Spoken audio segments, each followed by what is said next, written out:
श्रीगुरुभ्यो नमः। हरिः ओम्। श्रीमद्भागवत महापुराणं प्रथमः स्कन्धः अथः प्रथमोऽध्यायः। श्री सूत जी से शौनकादि ऋषियों का प्रश्न। मंगलाचरण। जिससे इस जगत की सृष्टि, स्थिति और प्रलय होते हैं, क्योंकि वह सभी सद्रूप पदार्थों में अनुगत है और असत पदार्थों से पृथक है। जड़ नहीं चेतन है, परतंत्र नहीं स्वयं प्रकाश है। जो ब्रह्मा अथवा हिरण्यगर्भ नहीं, प्रत्युत उन्हें अपने संकल्प से ही जिसने उस वेद ज्ञान का दान किया है, जिसके संबंध में बड़े बड़े विद्वान भी मोहित हो जाते हैं। जैसे तेजोमय सूर्य रश्मियों में जल का, जल में स्थल का और स्थल में जल का भ्रम होता है, वैसे ही जिसमें यह त्रिगुणमयी जागृत, स्वप्न, सुषुप्ति रूपा सृष्टि मिथ्या होने पर भी अधिष्ठान सत्ता से सत्यवत प्रतीत हो रही है, उस अपनी स्वयं प्रकाश ज्योति से सर्वदा और सर्वथा माया और माया कार्य से पूर्णतः मुक्त रहने वाले परम सत्य रूप परमात्मा का हम ध्यान करते हैं।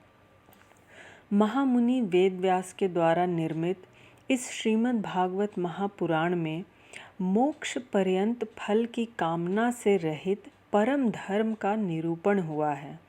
इसमें शुद्धांतःकरण सत्पुरुषों के जानने योग्य उस वास्तविक वस्तु परमात्मा का निरूपण हुआ है, जो तीनों तापों का जड़ से नाश करने वाली और परम कल्याण देने वाली है।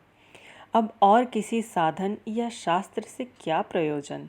जिस समय भी सुकृति पुरुष इसके श्रवण की इच्छा करते हैं, ईश्वर उसी समय अविलंब उनके हृदय में आकर बंदी बन जाता है।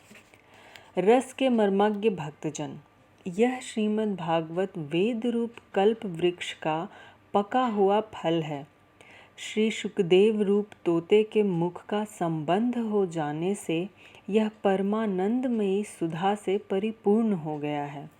इस फल में छिलका, गुठली आदि त्याज्य अंश तनिक भी नहीं है।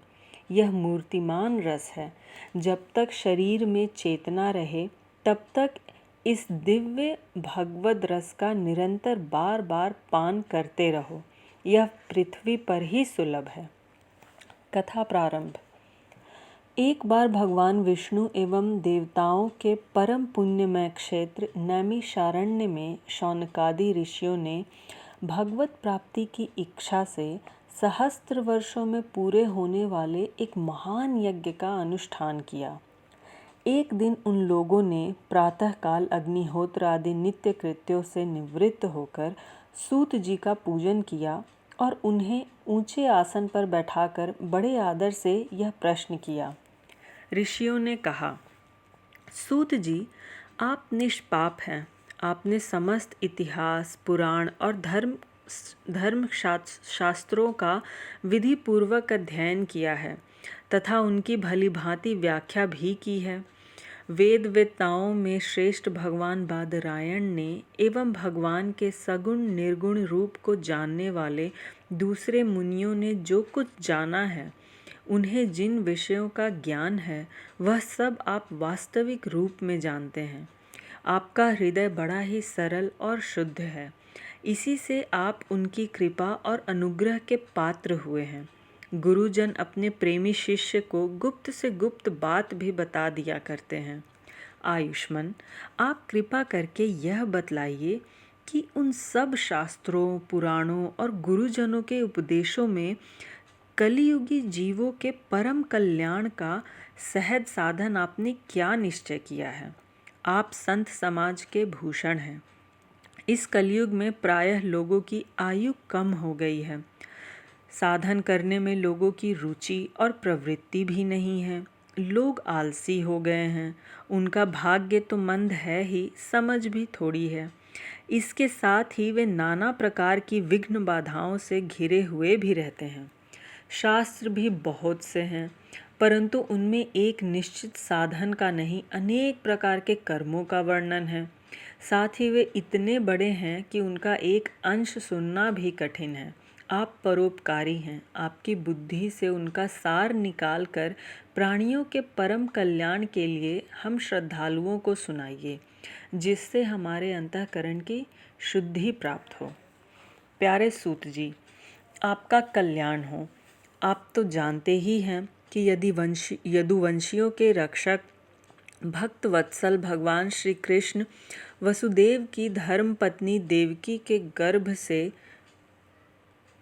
क्या करने की इच्छा से अवतीर्ण हुए थे। हम उसे सुनना चाहते हैं। आप कृपा करके हमारे लिए उसका वर्णन कीजिए, क्योंकि भगवान का अवतार जीवों के परम कल्याण और उनकी भगवत प्रेममयी समृद्धि के लिए ही होता है।